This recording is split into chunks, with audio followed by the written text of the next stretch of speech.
Good morning, friends. Once again, I'm Professor Shivyogi Patil, working as Tondadar Engineering College, Gadag, as assistant professor. Again, I'm before you with this another video.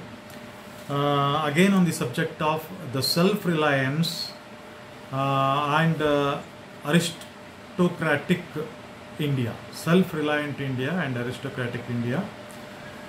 ಅಂದರೆ ಮೊನ್ನೆ ಮೋದಿಯವರು ಹೇಳಿದಂಥ ಒಂದು ಆತ್ಮನಿರ್ಭರ ಮತ್ತು ಸ್ವಾವಲಂಬಿ ಭಾರತ ಅನ್ನುವಂಥ ವಿಷಯದ ಬಗ್ಗೆನೇ ಮತ್ತು ಇವತ್ತು ಮಾತಾಡ್ತಾ ಇದ್ದೇನೆ. ಯಾಕೋ ಆ ವಿಷಯ ಮನಸ್ಸಿಗೆ ಗಂಭೀರವಾದ ಚಿಂತನೆಗೆ ಹಚ್ಚಿದೆ ಸ್ನೇಹಿತರೆ. ಅದಕ್ಕೋಸ್ಕರ ಅದೇ ವಿಷಯದ ಬಗ್ಗೆ ಮಾತಾಡಬೇಕಂತ ಇವತ್ತು ಮತ್ತೆ ತಮ್ಮ ಮುಂದೆ ಬಂದಿದ್ದೇನೆ. So I had given you several things to think of regarding our education system, regarding our primary education system and secondary education system as well as college education system. So I will list out again.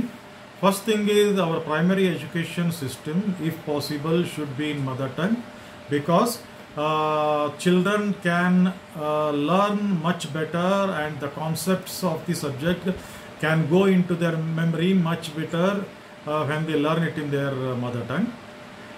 Second thing is we have to take the model of Japan and China for our, at least for our primary education.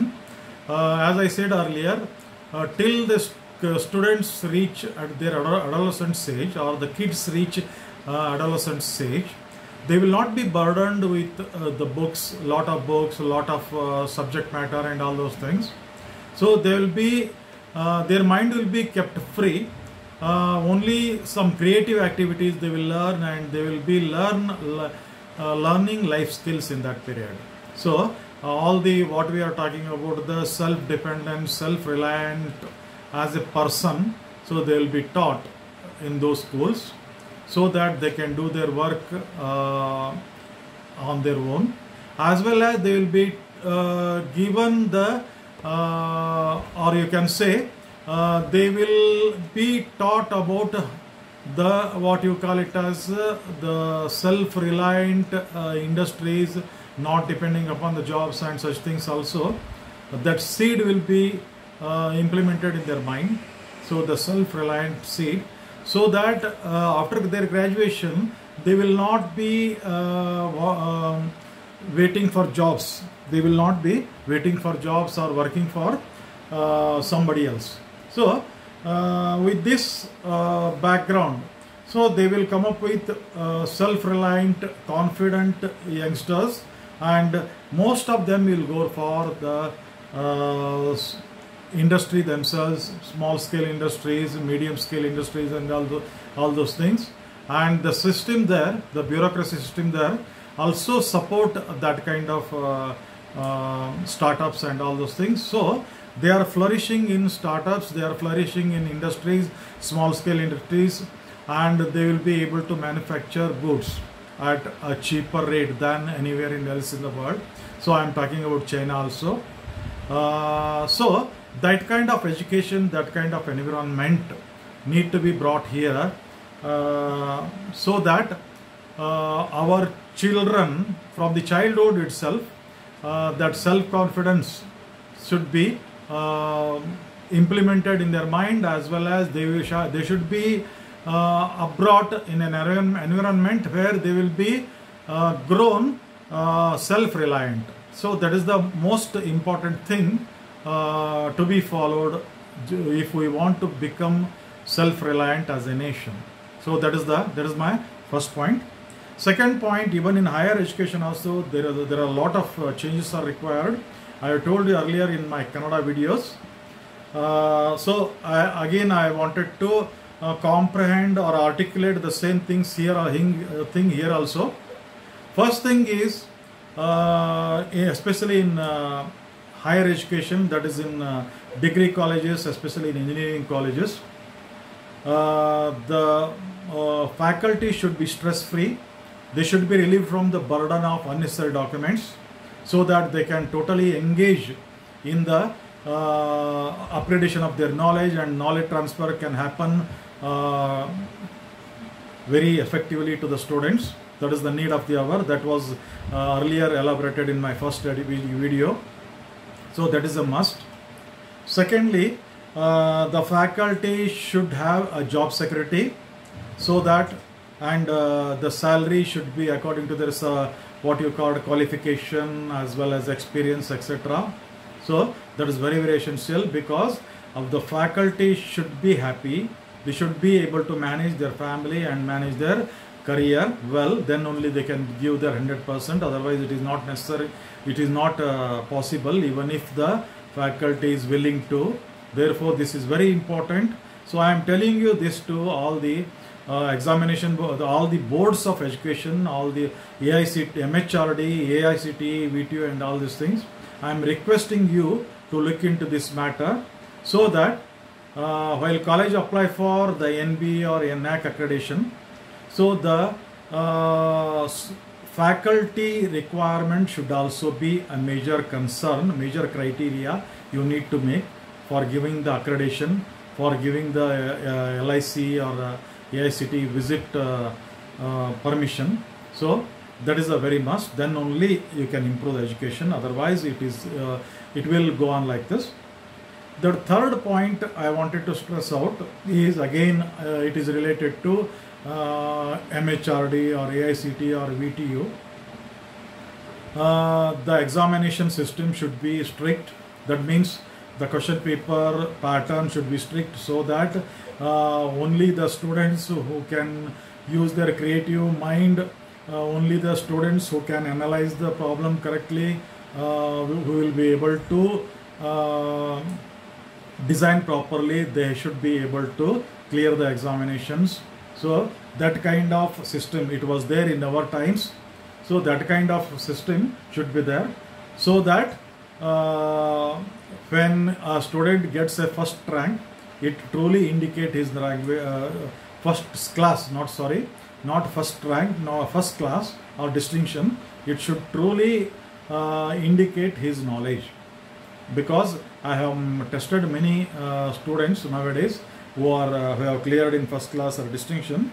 So somehow they will get all those marks with diluted education system, and their knowledge is not up to the mark. So that system should go.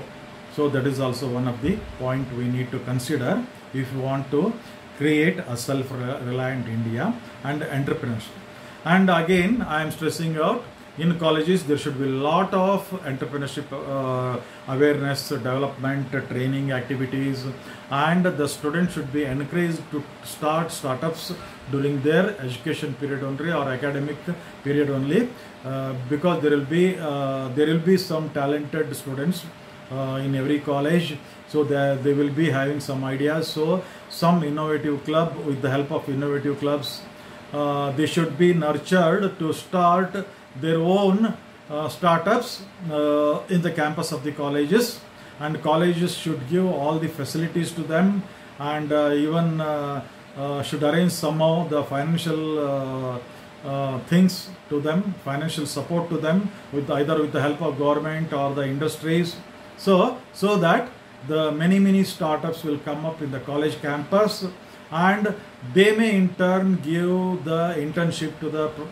current students who are studying there, and also they may absorb the students using the placements. So BVB actually grown in leaps and bounds with these tactics. So leaps and bounds with this tactic only.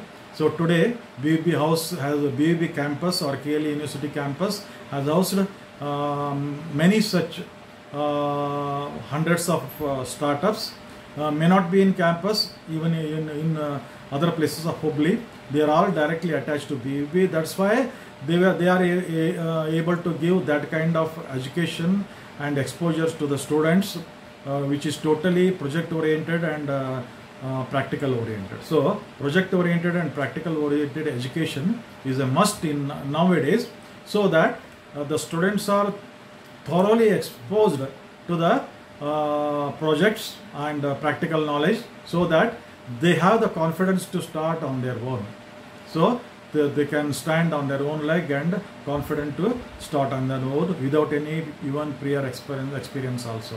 So government is giving a lot of trainings to such youngsters regarding the entrepreneurship opportunities available in the country, in the state, and even many financial institutes are there who can help these young entrepreneurs if they have the correct idea and they prepare the correct proper project report. So in that direction the institutes must work. So then only we can have a strong India. The next point what I have emphasized in my earlier videos is the what you call it as doctorate system or research system. So in my opinion, of course opinions may differ. In my opinion, faculty should not be forced to do research, because research is should always be on interest basis. In our times when we used to study in BVB or BE as well as MTech, so the research were done only by the professors who has some 15 to 20 years experience, who has in-depth knowledge of the subject, who had mastery in the subject, and somehow they feel that with the knowledge of their subject they can find out something, innovate something, create something which is useful for the society, or using their subject knowledge they can do something to solve the problem of the society. Only in such cases, so out of generated interest they used to register for PhD and carry out their research work. But nowadays, because of the government rule, I blame even MHRD for this, because of the government rule and rules by AICT and VTO, now it has become a norm for every faculty to register for PhD. So PhD is not an ordinary thing. Yes. So what happens here is the young faculties, the fresh faculties, instead of concentrating on their own subject to get mastery in it, they are forced to register for the PhD, and that too for this what you call it as a part-time PhD, which may take around 5 years or 7 years, so depending upon their effort. So what happens here is the whole time of faculty will be spent in these documentations, college documentations, university documentations, then this PhD works, papers, conferences. So okay, the doctorate might add value to the resume of the faculty. What about the students? What about the students? Is the knowledge transfer is happening? So this is the question a lot of people are asking, and this is my opinion also. The knowledge transfer is not happening. Even after getting the PhD degree, a lot of professors are involved in their own research work. They are continuing the researches, and they are continuing their paperworks, presenting papers, conferences, etc., just for their promotions, to get their the increments and all those things, just to add the value to their resumes.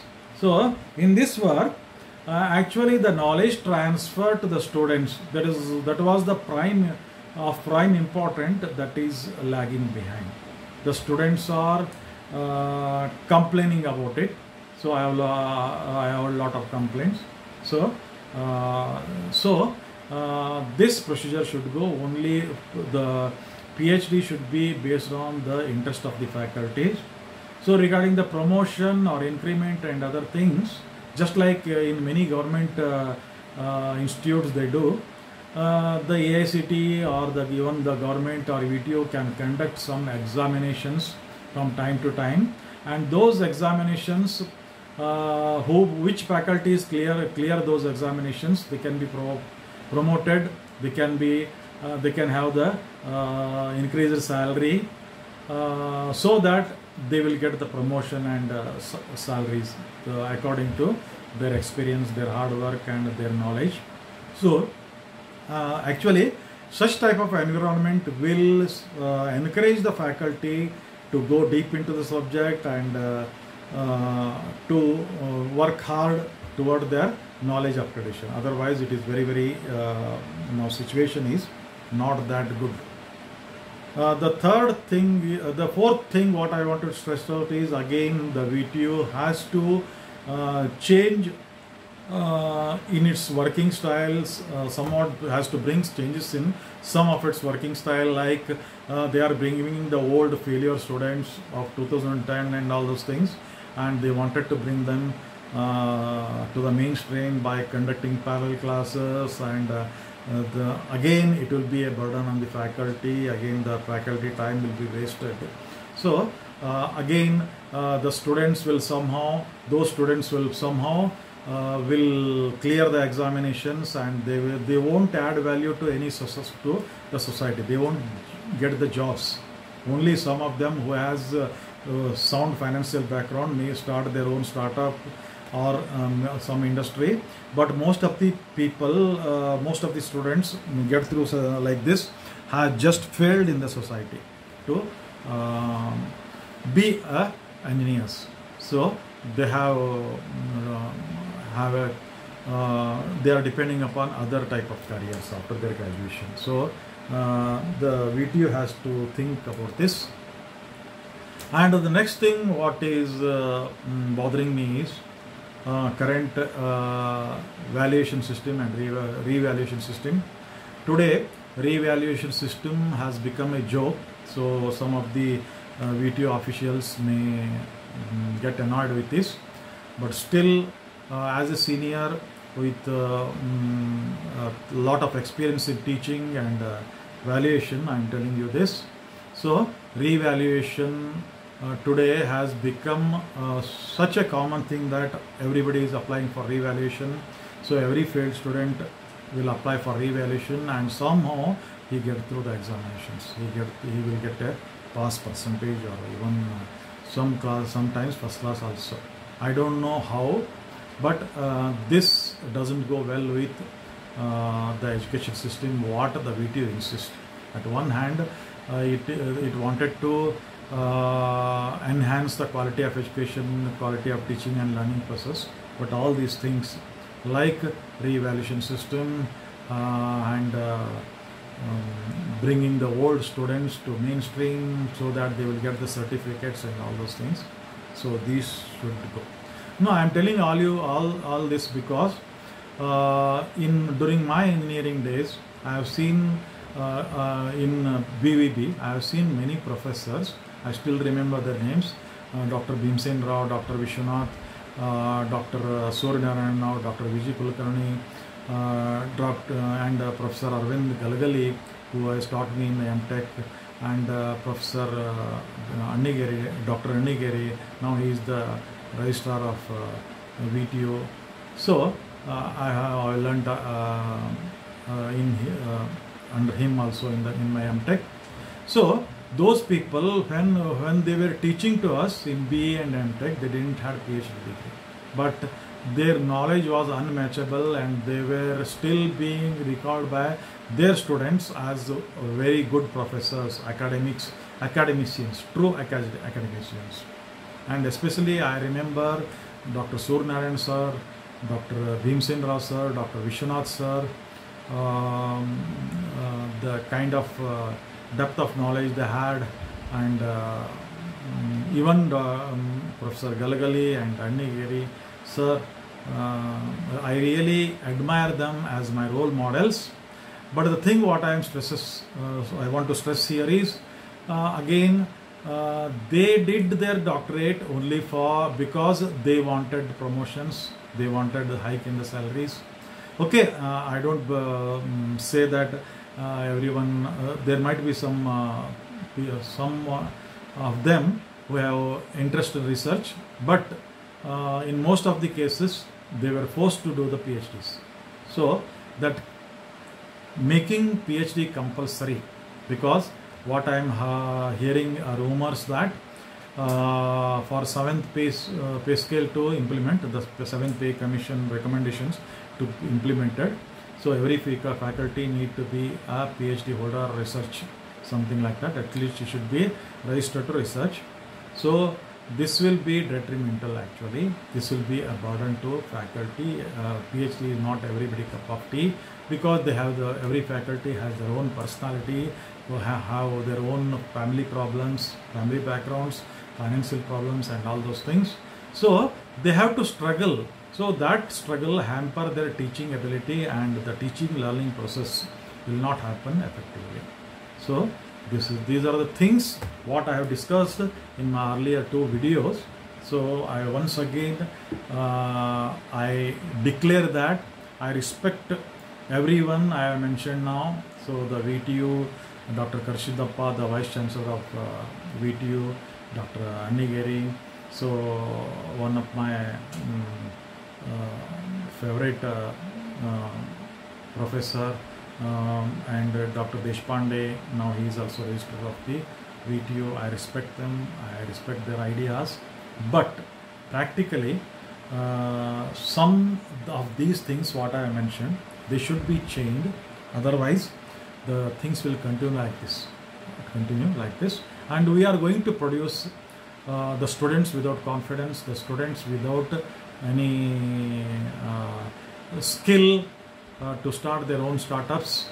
So especially in colleges which are in rural areas, private colleges which are in rural areas.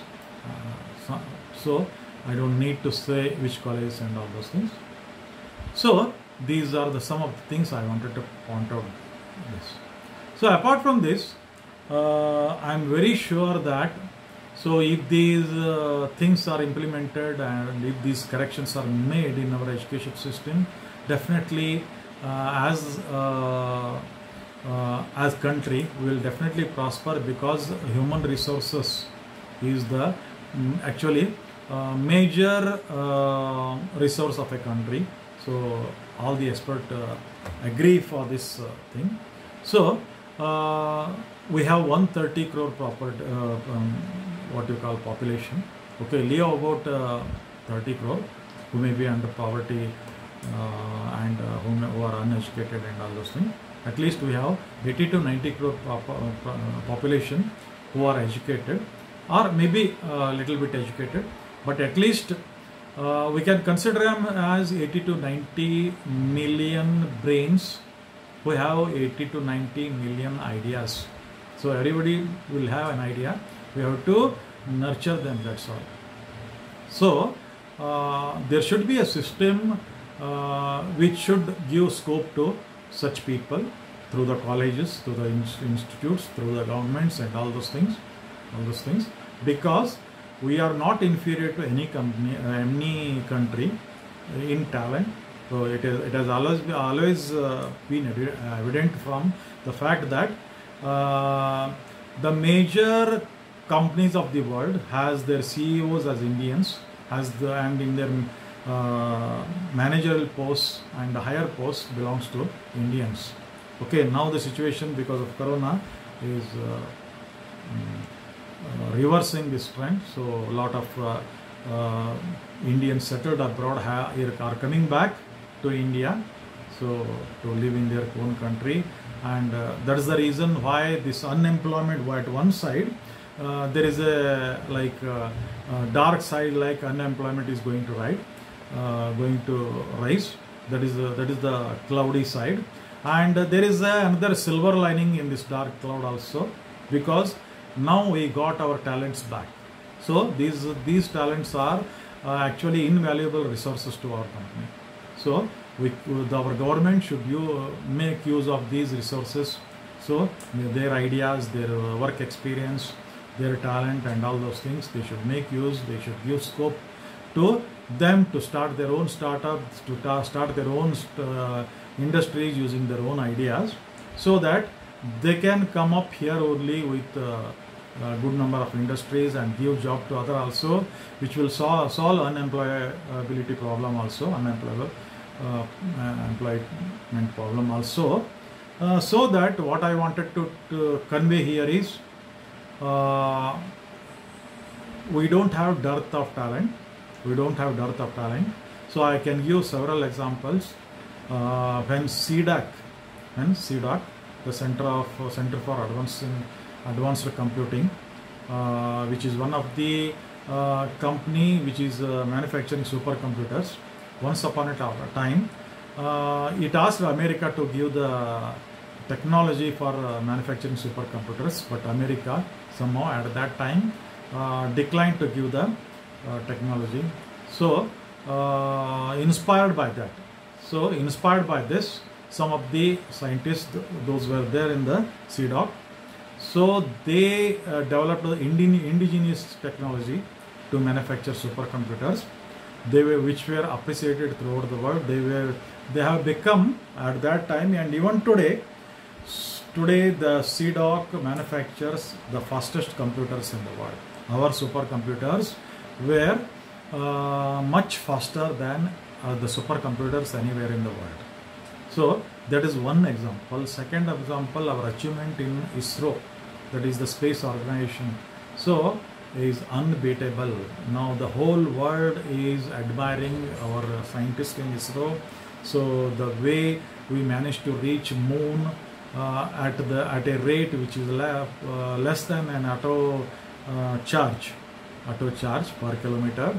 So that was really admirable, and the whole world looking us at with an awe.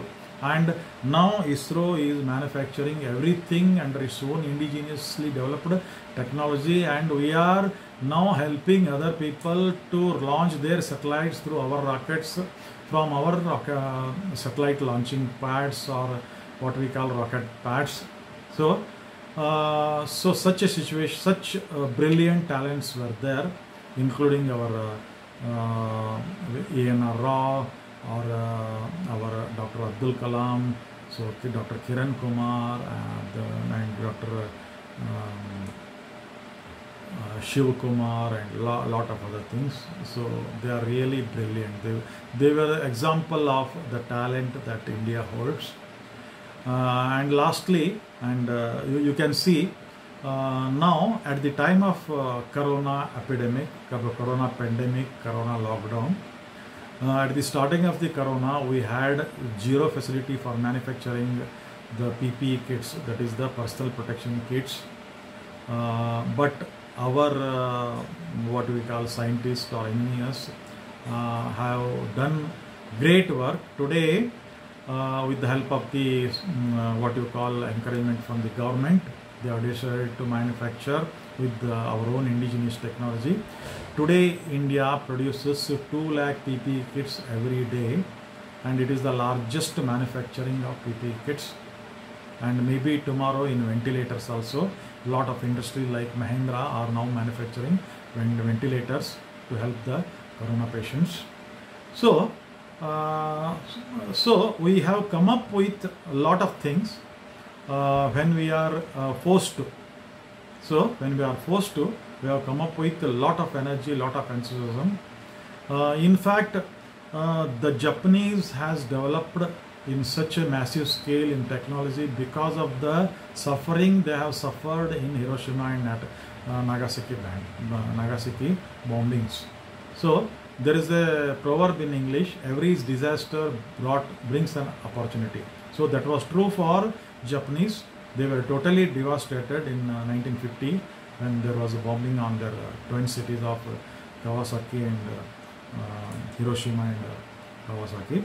So the total financial structure was collapsed, and they